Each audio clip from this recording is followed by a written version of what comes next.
Hello everyone, Chittagong থেকে এরকম একটা সুন্দর জায়গায় একদিনের ক্যাম্পিং এ থাকা খাওয়া সবকিছু কিন্তু পেয়ে যাচ্ছেন 999 টাকায়। চলেন আর দেরি না করে ভিডিওটি শুরু করা যাক। আপনারা কিভাবে যাবেন সবকিছু দেখাবো আজকের এই ভিডিওতে।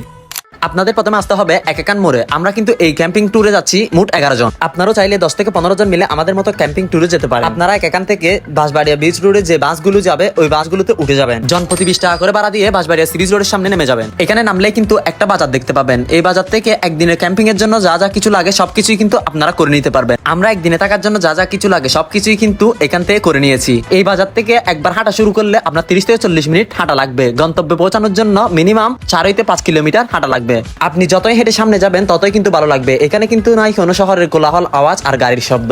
আর আমরা কিন্তু আজকের ক্যাম্পিংটা করবো ঝর্ণার আশেপাশেই। আমরা এখানে এসেছি মোট 10 জন। রাতে থাকার জন্য আমরা প্রতি 3 জনের জন্য একটা করে তাঁবুর ব্যবস্থা করেছি। রাতে থাকার জন্য তাঁবুগুলো গোছানোর পরে সবাই মিলে আড্ডা দিলাম। আবার এরপরে সবাই মিলে সন্ধ্যার নাস্তা থেকে শুরু করে রাতের খাবার আর রাতের বারবিকিউ পার্টির জন্য সবকিছু রেডি করতেছিলাম। আপনি সন্ধ্যার নাস্তায় পেয়ে যাচ্ছেন নুডলস আর চা, আর রাতে পেয়ে যাচ্ছেন মুরগির বিরিয়ানি। এরপরে থাকতেছে বারবিকিউ পার্টি। আপনারাও যদি বারবিকিউ পার্টিটা করেন তাইলে রাতটা ভালোভাবে কাটাতে পারবেন। রাতের খাওয়া দাওয়া সবকিছু শেষ করে আমরা যে যার মতো রেস্ট নিয়ে সকালে বের হয়ে গেলাম প্রকৃতির দৃশ্য দেখার জন্য। সকাল সকাল ঘুম থেকে ওঠার পরে যদি দেখতে পান এরকম একটি দৃশ্য, আর যেখানে নাই শহরের কোনো কোলাহল আওয়াজ আর গাড়ির শব্দ, শুধু শুনতে পাচ্ছেন ঝর্ণা থেকে পানি পড়ার আওয়াজ, মনটাই কেমন জানি ভালো হয়ে যাবে। আমরা দেরি না করে ঝর্ণাতেই নেমে গেলাম গোসল করার জন্য। গোসল করে উঠে আবার সকালের নাস্তায় পেয়ে যাচ্ছেন ডিম আর খিচুড়ি, সাথে থাকতেছে চা। আপনারাও যদি এখানে ক্যাম্পিং করতে আসেন তাইলে দেখতে পাবেন এক পাশে দাঁড়িয়ে আছে শান্ত পাহাড় আর অন্য পাশে দাঁড়িয়ে আছে অবিরাম ছুটে চলা এক সুন্দর ঝর্ণা। আমরা সবাই মিলে সকালে খাওয়া শেষ করে আবার চলে যাচ্ছিলাম এখানে ছোট ছোট কিছু ঝর্ণা আছে সেগুলো দেখার জন্য। আমরা যে জায়গায় ক্যাম্পিং করেছি তার আশেপাশে 3টা থেকে 4টা ঝর্ণা আছে।